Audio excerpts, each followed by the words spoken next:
Hi friends, എല്ലാ കൂട്ടുകാർക്കും പുതിയൊരു റിവ്യൂയിലേക്ക് സ്വാഗതം. അങ്ങനെ പ്രീതി ചോദിക്കുന്നുണ്ട്, എന്ത് പറ്റി നിനക്കും ചോദിക്കുമ്പോൾ ഒന്നുമില്ലെന്ന് പറയുകയാണ്. അതേസമയം അഞ്ജലിയുടെ അശ്വിനോട് ചോദിക്കുന്നുണ്ട്, എന്ത് പറ്റി കുഞ്ഞ, എന്താ നിൻ്റെ മുഖത്തൊക്കെ? ഒന്നുമില്ല ചേച്ചി എന്ന് അശ്വിനും പറയുകയാണ്. അതിനുശേഷം ഇതിൻ്റെ കയ്യിലും മുഖത്തൊക്കെ നിറച്ചും കുങ്കുമമായാലോ എന്നൊക്കെ പറയുമ്പോൾ ഒന്നുമില്ല ചേച്ചി, അത് കുഴപ്പമൊന്നുമില്ലെന്ന് പറയുകയാണ്. അങ്ങനെ ഒരു അമ്പലത്തിൽ പ്രാർത്ഥിച്ചിട്ട് വലം വെക്കുക കേട്ടോ. അങ്ങനെ അഞ്ജലിയും അശ്വിനൊക്കെ ആദ്യം വലം വെക്കുവാണ്. അതിന് തൊട്ട് പിന്നാലെ പ്രീതിയും അതുപോലെ തന്നെ ശ്രുതിയൊക്കെ ഇങ്ങനെ വലം വെക്കുന്നുണ്ട്. അവരിങ്ങനെ വലം വെച്ചിട്ട് ഇങ്ങനെ തിരിയണ സമയത്ത് പെട്ടെന്ന് തന്നെ ആകാശ് ഇങ്ങനെ നോക്കണ സമയത്താണ് നമ്മുടെ പ്രീതിനെ കാണുന്നത്. ആകാശിന് ഭയങ്കര സന്തോഷമാണ്. ആകാശ് പ്രീതിയുടെ മുഖത്ത് തന്നെ നോക്കിക്കൊണ്ടിരിക്കുകയാണ്. പ്രീതി അതീവ സുന്ദരിയായിട്ടാണ് വന്നിരിക്കുന്നത്.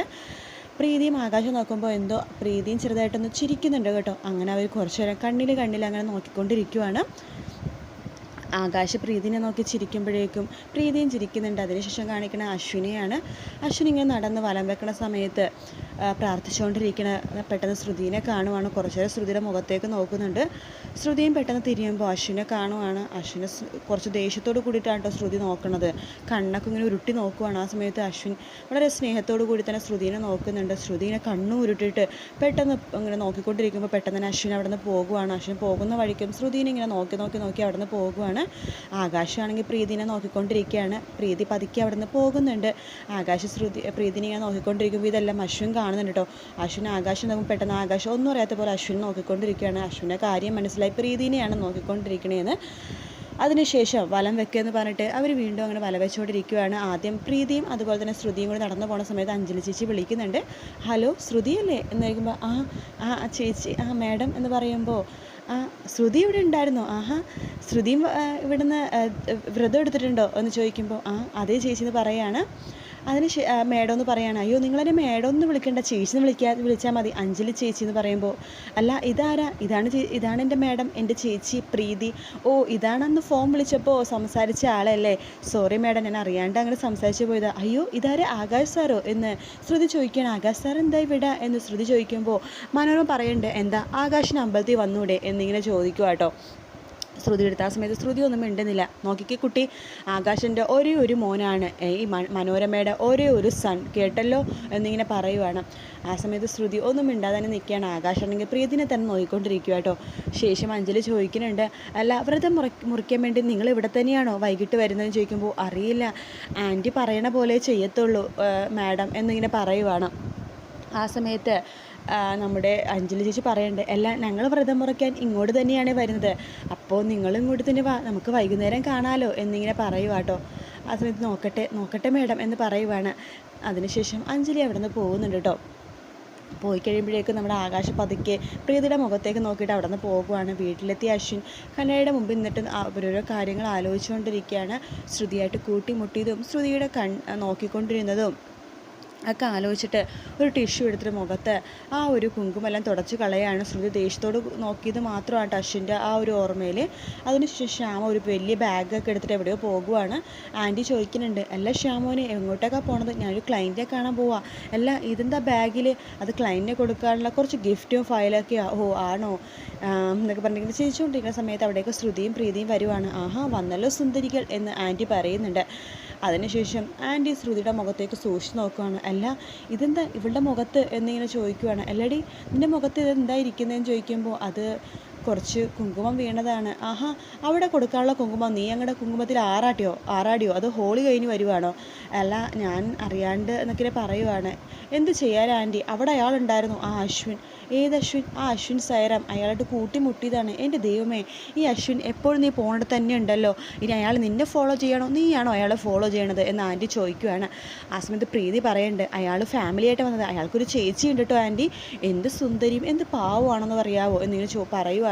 അത് കേട്ടിട്ട് നമ്മുടെ ശ്യാമ ഇങ്ങനെ അതൊക്കെ കേട്ട് ശ്യാമ ഇങ്ങനെ നിൽക്കുക കേട്ടോ. ശ്യാമിൻ്റെ മുഖമൊക്കെ അപ്പം മാറുന്നുണ്ട്. അയാളുടെ അല്ലേ ചേച്ചി, ചിലപ്പോൾ അവളും ദുഷ്ട തന്നെയായിരിക്കും എന്ന് ആൻറ്റി പറയുമ്പോൾ ഇല്ല ആൻറ്റി, അവളൊരു പാവം ആ ചേച്ചി എന്നൊക്കെ ശ്രുതിയും പറയുന്നുണ്ട്.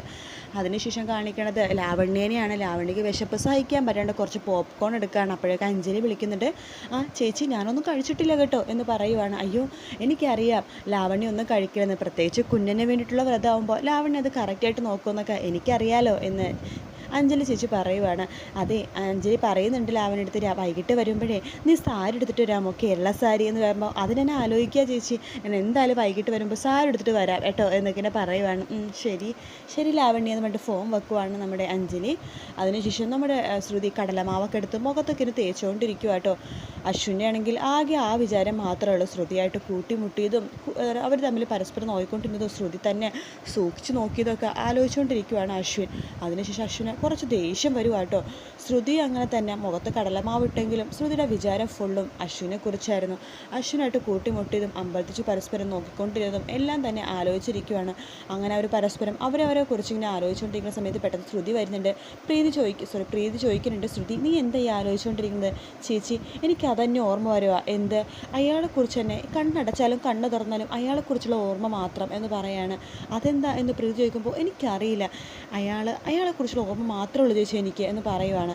അതിനുശേഷം കാണിക്കണം നമ്മുടെ അശ്വിനെയാണ്. അശ്വിന് കൈയും കാലും മുഖമൊക്കെ കഴുകി വരുമ്പോഴേക്കും നമ്മുടെ അഞ്ജലി ചോദിക്കുന്നുണ്ട്, അല്ല കുഞ്ഞ നീ കടലമാവിട്ട് തേച്ച് കഴുകിയില്ലേ, ഇതേ നിൻ്റെ മേത്തൊക്കെ കറ എപ്പോഴും ഉണ്ടല്ലോ എന്ന് പറയുമ്പോൾ മുത്തശ്ശി പറയുന്നുണ്ട്, അതങ്ങനെയാ കുഞ്ഞ, ചില കറകളെ നമ്മൾ ശരിക്കും കഴുകി നനച്ചില്ലെങ്കിലേ അതും കറ മനസ്സിലും ഉണ്ടാകും എന്നൊക്കെ പറഞ്ഞ് ഉപദേശിക്കുകയാണ്.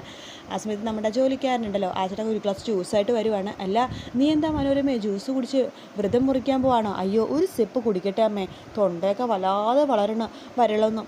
മുമ്പൊക്കെ ആണെങ്കിൽ ഞാൻ ഒരു സിപ്പ് ഉമ്മിനീര് പോലും ഒരുക്കില്ലായിരുന്നു, പക്ഷെ എനിക്കിപ്പോൾ അങ്ങനെയല്ല അമ്മേ, ഇത് ഒരേ ഒരു സിപ്പ് ഞാനൊരു ജ്യൂസ് കുടിച്ചോട്ടെ അമ്മേ, അത്രയ്ക്കും തൊണ്ട വരണ്ടു എന്നൊക്കെ എന്നെ പറയുകയാണ്. എന്നാൽ അഞ്ജലി പറയുന്നുണ്ട്. അതിനുശേഷം ഒരു സിപ്പെന്ന് പറഞ്ഞിട്ട് നമ്മുടെ മനോരമ ഒരു തുള്ളി കുടിക്കുക കേട്ടോ. ഹായ് നല്ല സുഖം എന്നിട്ട് ഒറ്റയടിക്ക് എല്ലാം കുടിച്ച് തീർക്കുവാണ്.